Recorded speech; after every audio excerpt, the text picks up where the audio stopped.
Welcome to the debate, which is exactly why the premise of this show is flawed if we assume both sides are playing by the same rules.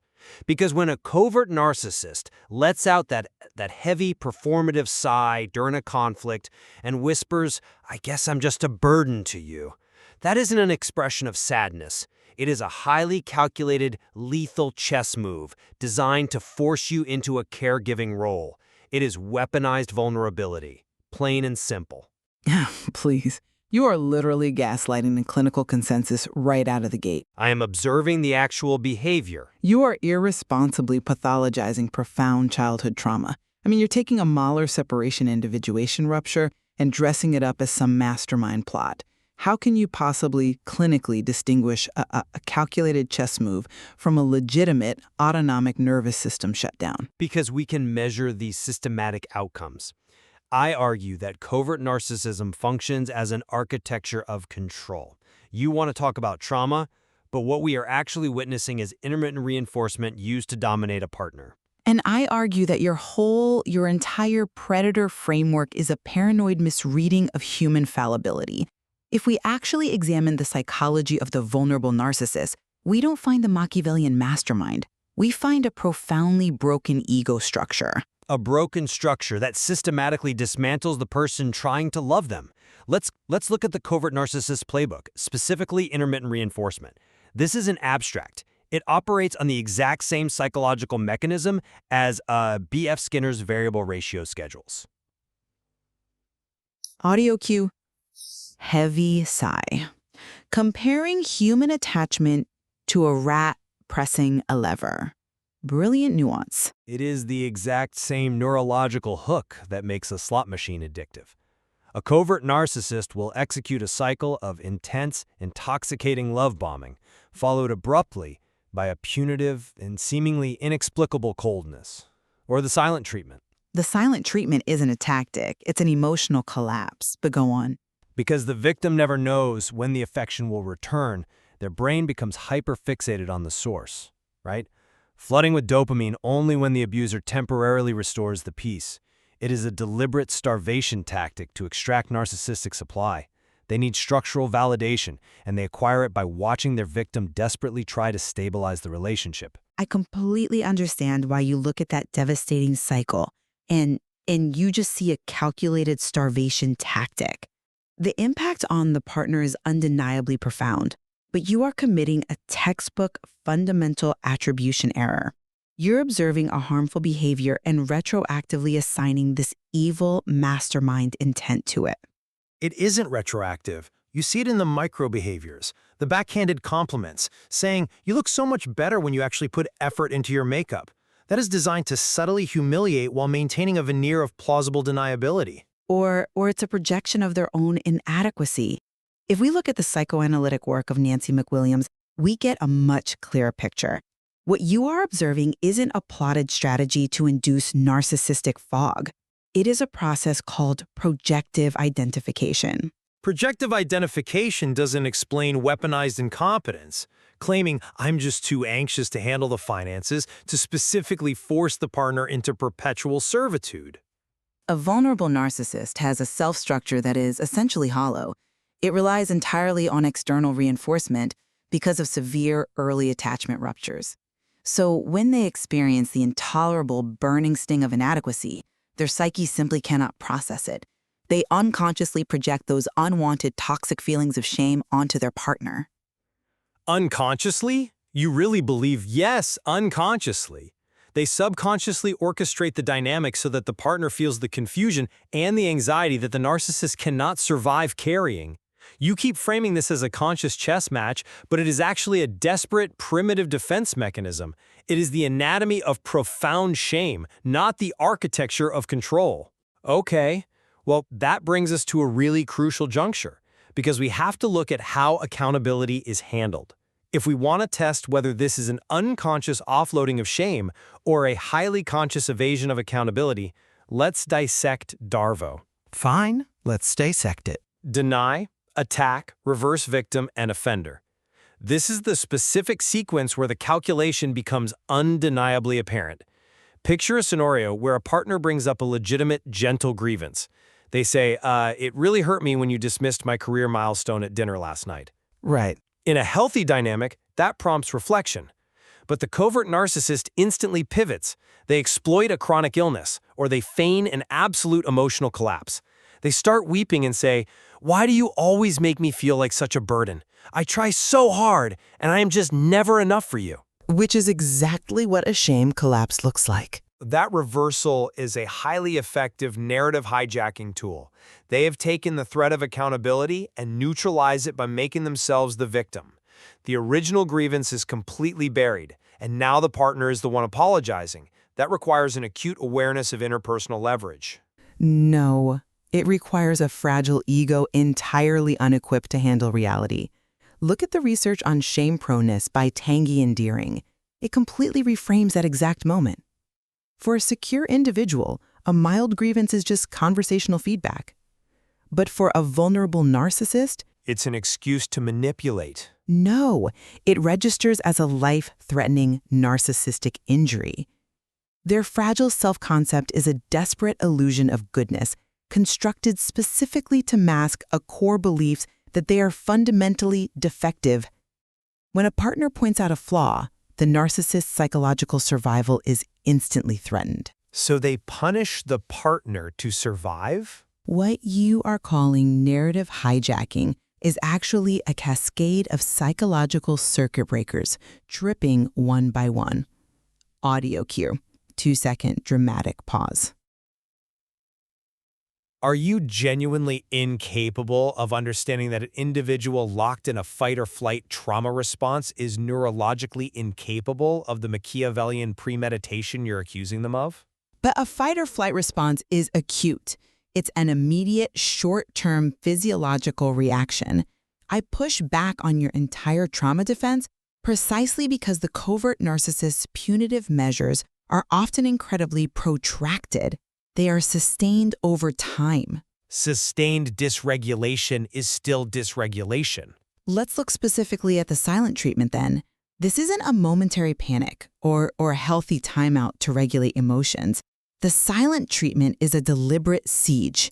A covert narcissist will carry that suffocating silence for days or even weeks because they literally lack the emotional vocabulary to bridge the gap. They will engage in unnecessary secrecy during this time, hiding a mundane object like a specific bottle of nail polish or the partner's car keys just to create an atmosphere of ambient paranoia.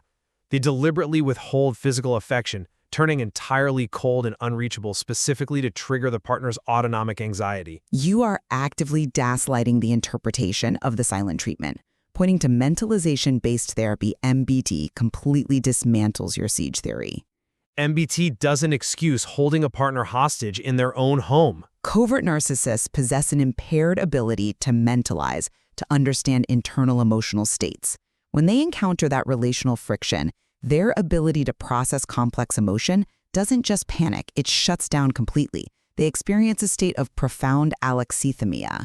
An inability to identify feelings doesn't cause someone to hide car keys. The silence isn't a weapon. It is an emotional collapse. They aren't sitting in the next room plotting how to maximize your anxiety. They are drowning in internal chaos. You are projecting your own incredibly cynical worldview onto a psychological deficit. But look at the resolution of that silence. If their silence is purely a deficit, a total emotional collapse like you're claiming, why does it magically resolve the precise second the victim finally breaks down, apologizes, and offers the requested validation? Because the external validation acts as an artificial ego stabilizer. The speed of the recovery betrays the transaction. Once the narcissistic supply is secured, the so-called collapse just evaporates. And because it functions as a transaction, we have to talk about how a partner actually survives this dynamic, which brings us to the Gray Rock Protocol. Audio cue. Sharp sigh. Gray Rock is a clinical disaster waiting to happen. It is the only way to survive. If the narcissist feeds on the emotional reactions of their target, the tears, the long explanations, the desperate pleas for connection, the only defense is to become an entirely uninteresting, neutral target. And destroy your own psyche in the process. You give short, non-committal, one-word answers. You withhold all emotional vulnerability. By starving the transaction of its emotional fuel, you protect your own psychological baseline. The danger with gray rock is that you present it as this neat, safe solution. Clinically, it is incredibly hazardous. If we understand that the narcissist relies on the partner's emotional reactivity to regulate their own fragile ego, what happens when you suddenly cut off that supply? They get bored and find a new target. You trigger what behaviors call an extinction burst. Think of it like a broken vending machine. When you press the button and your item doesn't drop, you don't just calmly walk away. You push the button harder, you hit the glass, you shake the machine. Which only proves my point that it's a transaction. When a covert narcissist is suddenly starved of their emotional regulation, they escalate. They become more invasive, more manipulative, and potentially more aggressive to force the machine to work. And beyond that, you are entirely ignoring the devastating collateral damage to the victim's own nervous system. Triage isn't meant to be comfortable. Forcing a human being to chronically suppress their own emotions, to constantly flatten their affect, to become a little gray rock in their own home, that inflicts profound psychological isolation, you are effectively finishing the narcissist's destructive work for them. Gray rock isn't presented as a tool for a thriving relationship. It's a triage protocol for emotional survival when leaving isn't immediately possible. The isolation of gray rock is severe, yes, but it is often less neurologically damaging than continuing to engage authentically with an entity that views your authenticity as ammunition. Framing them as an entity extracting supply operates under this completely fatalistic assumption that a covert narcissist can never truly change. Because the data shows they rarely do. The advancements in clinical psychology strongly push back on that. If we look at schema therapy, for instance, we see a viable pathway to healing. Audio cue, sarcastic scoff. Right. Healing. Yes, healing. Schema therapy identifies that covert narcissists are chronically operating out of what is called the vulnerable child mode. They are driven by deeply maladaptive schemas formed in early childhood, specifically defectiveness, shame, and emotional deprivation. That does not absolve them of current abuse. Underneath the prickly, defensive exterior is an arrested psychological child terrified of abandonment. If they can be guided into rigorous, targeted therapy, the clinician can help them build a healthy adult mode to reparent that vulnerable child. By healing those early attachment wounds, they can develop empathy and stabilize their self-worth. Your clinical optimism is frankly dangerous. Applying schema therapy to covert narcissism introduces a massive risk that the literature warns about extensively, which is weaponized therapy. Only in superficial, the assumption is that the narcissist goes to therapy and uses the tools to build empathy. But in practice, taking a covert narcissist to therapy often just provides them with a highly sophisticated, specialized vocabulary of healing, which they inevitably weaponize to execute more sophisticated manipulation. That is a fundamental misunderstanding of targeted modalities like MBT. They do not use the space to reparent their vulnerable child. They sit on the couch, learn the clinical definition of a term like gaslighting, and then go home and accuse their victim of doing it to them whenever the victim tries to establish reality. If you dismiss all clinical intervention because of the risk of weaponized therapy, you ensure these individuals remain completely isolated and untreated. Mental trauma, and suddenly, magically, that trauma becomes a permanent, impenetrable shield against any accountability. You are so focused on labeling every single behavior as a calculated move on a chessboard, you completely blind yourself to the profound developmental trauma driving the engine. Because clinical intervention inadvertently upgrades their arsenal. It makes the manipulation far more difficult for the victim to identify and escape. That is a lethal lack of intellectual charity. The tragedy of the covert narcissist is that the very defense mechanisms they employ to survive their internal shame are the exact mechanisms that destroy the external connection they need. A victim's nervous system doesn't differentiate between a partner who is methodically starving them of affection and a partner who is simply too emotionally collapsed to provide it. The relationship still centers entirely on stabilizing the narcissist at the expense of the partner. Which is exactly why understanding the underlying pathology is so critical. If a partner views the behavior solely as predatory calculation, They remain locked in a perpetual state of combat, They remain protected from the extortion tactics. seeing malice in every shadow, but recognizing the profound deficits at play, the alexithymia, the projective identification, the terror of the vulnerable child. The vulnerable child is a myth they sell to keep the victim tethered to the abuse cycle. It's an illusion designed to It is a well-documented psychological reality that you are willfully ignoring to maintain your rigid, paranoid framework.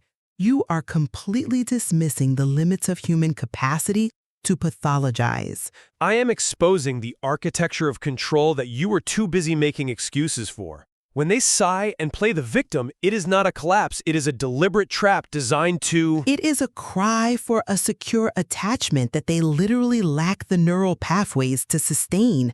You cannot just label every human flaw a